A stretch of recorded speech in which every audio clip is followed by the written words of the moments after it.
Bismillahirrahmanirrahim. Assalamualaikum warahmatullahi wabarakatuh. Nama saya Kamelia, kelas akuntansi B, NIM 90 400 1244. Di sini saya akan mengkaji tentang konseptual framework atau kerangka konseptual akuntansi keuangan. Di sini saya akan mengkaji tentang PT Makmur Berkah Amanda. Tingkat pertamanya itu tujuan dasar laporan keuangan, yaitu pemakai laporan keuangan menjadi sasaran manfaat laporan keuangan yang meliputi investor sekarang dan investor potensial, karyawan, pemberian pinjaman, pemasok dan kreditur usaha lainnya, pelanggan, pemerintah serta lembaga-lembaganya dan masyarakat. Mereka menggunakan laporan keuangan untuk memenuhi kebutuhan informasi yang berbeda. Beberapa tujuan laporan keuangan bagi pihak-pihak tersebut. Investor, penanaman modal risiko dan penagihan mereka berkepentingan dengan risiko yang melekat serta hasil pengembangan dari investasi yang mereka lakukan. Yang kedua itu karyawan. Karyawan dan kelompok-kelompok yang mewakili mereka tertarik pada informasi mengenai stabilitas dan profitabilitas perusahaan. Mereka juga tertarik dengan informasi yang memungkinkan mereka menilai kemampuan perusahaan dalam memberi jasa, manfaat, pensiun, dan kesempatan kerja. Yang ketiga itu pemberi pinjaman. Pemberi pinjaman tertarik dengan informasi keuangan yang memungkinkan mereka untuk memutuskan apakah pinjaman tersebut serta bunganya dapat dibayar pada saat jatuh tempo. Yang keempat itu pemasok dan kreditur usaha lainnya. Manfaat laporan keuangan bagi pemasok dan kreditur usaha lainnya yang tertarik dengan informasi yang memungkinkan mereka untuk memutuskan apakah jumlah yang terutang akan dibayar pada saat jatuh tempo. Yang kelima itu pelanggan. Para pelanggan berkepentingan dengan informasi mengenai kelangsungan hidup perusahaan, terutama kalau mereka terlibat dalam perjanjian jangka panjang dengan atau tergantung perusahaan. Yang keenam itu pemerintah. Pemerintah dan berbagai lembaga yang berada di kekuasaan kepentingan dengan alokasi sumber daya dan karena itu kepentingan dengan aktivitas perusahaan. Yang ketujuh itu masyarakat. Perusahaan memengaruhi anggota masyarakat dalam berbagai cara. Misalnya, perusahaan dapat memberi kontribusi berarti pada perekonomian nasional, termasuk jumlah orang yang dipekerjakan dan perlindungan terhadap penanaman modal domestik. Manfaat laporan keuangan dalam hal ini dapat membantu masyarakat dengan menyediakan informasi, kecenderungan dan perkembangan terakhir kemakmuran serta rangkaian aktivitas. Kemudian di tingkat kedua itu karakteristik dan elemen laporan keuangan PT Makmur Berkah Amanda. Karakteristik kualitatifnya itu sudah relevan. Informasi yang disajikan dalam laporan tersebut sudah mempengaruhi keputusan ekonomi pengguna untuk membantu mereka dalam mengevaluasi kejadian masa lalu dan masa kini, serta dapat mengkoreksi atas hasil evaluasi di masa lalu. Kemudian dapat dipahami. PT Makmur Berkah Amanda sudah menganalisis karakteristik laporan keuangan yang dapat dimengerti dan sudah memadai mengenai aktivitas ekonomi dan bisnis akuntansi serta kemauan untuk mempelajari informasi tersebut dengan ketekunan yang wajar. Apabila pengguna laporan keuangan yang dapat mengerti semua informasi yang disajikan, maka informasi tersebut bisa dikatakan dapat dipahami dan dimengerti. Kemudian dapat dibandingkan. Karakteristik ini bertujuan untuk membandingkan laporan keuangan perusahaan antar periode untuk mengidentifikasi kecenderungan posisi dan kinerja keuangan serta untuk mengevaluasi posisi keuangan, kinerja dan perubahan posisi keuangan serta relatif atau membandingkan laporan keuangan dengan periode yang lampau. Kemudian andal. Perusahaan ini dikatakan andal karena sudah disajikan dalam laporan keuangan bebas dan tak terkait dengan pengertian yang menyesatkan dan kesalahan material. Penyajian semua fakta yang ada secara jelas dan jujur serta informasi yang disajikan telah terverifikasi.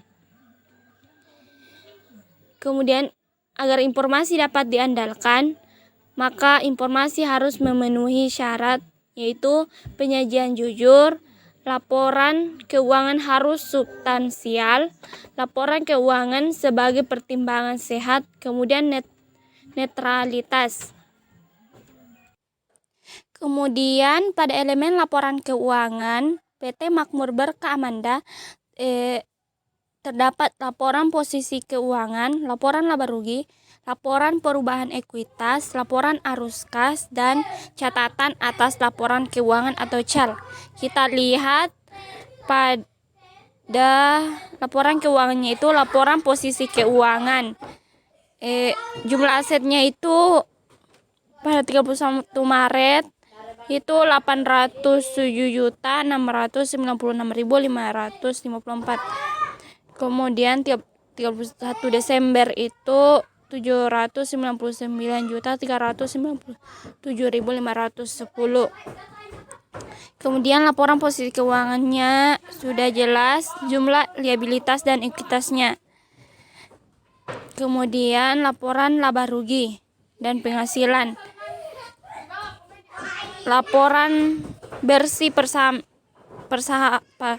persahamnya itu pada 31 Maret 2021 itu 1,14 dan 31 Maret 2020 0,24. Kemudian laporan perubahan ekuitas sudah jelas, dan laporan arus kasnya juga sejumlah kas dan setara kas pada akhir tahun itu 33.581.794. Kemudian catatan atas laporan keuangan sudah tertera di sini.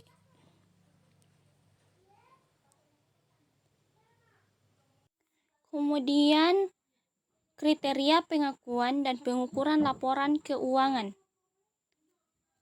Asumsi dari PT Makmur Berkah Amanda memiliki struktur modal ekuitas atau modal sendiri sebesar 100%, yaitu 300.000 lembar saham. Nilai saham $3 per lembar. Pertumbuhan direncanakan 14% per tahun dan realitasnya 7% per tahun.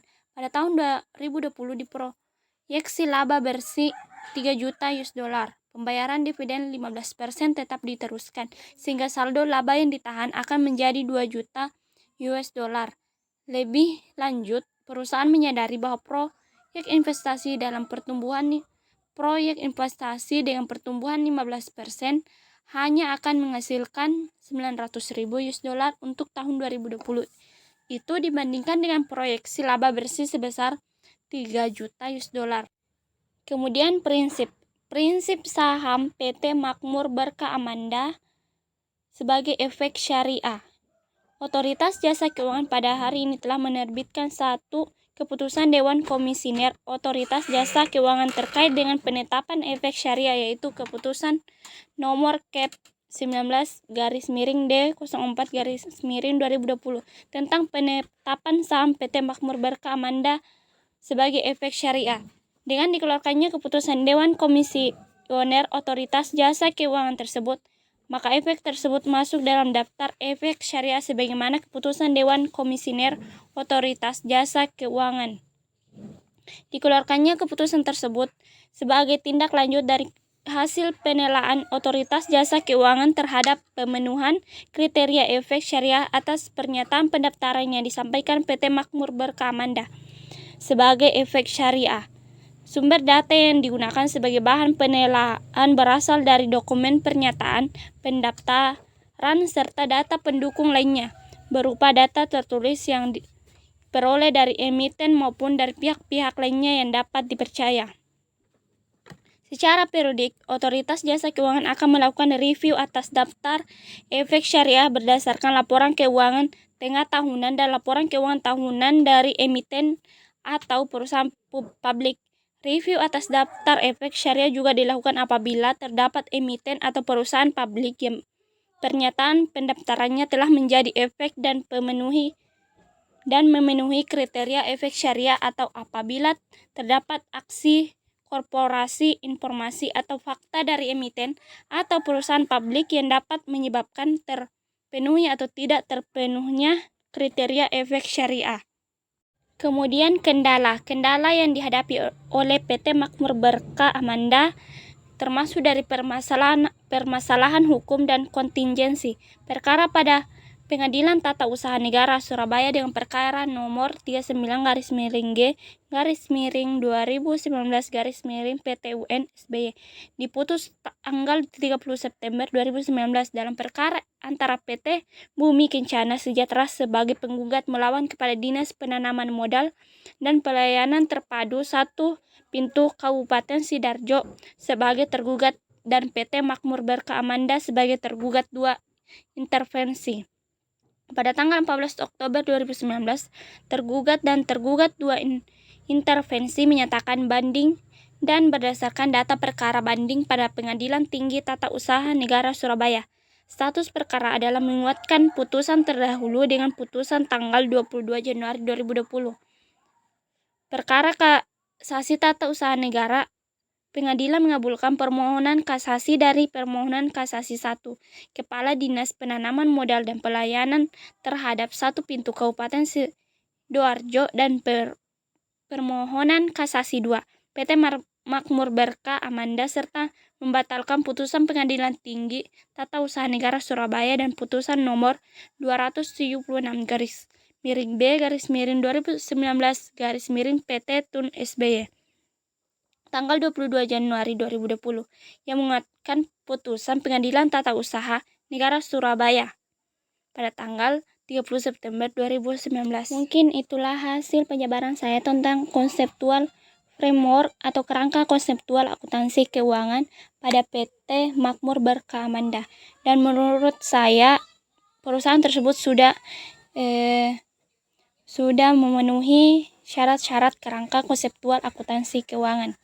Mungkin itulah yang bisa saya sampaikan, kurang lebihnya mohon dimaafkan. Wassalamualaikum warahmatullahi wabarakatuh.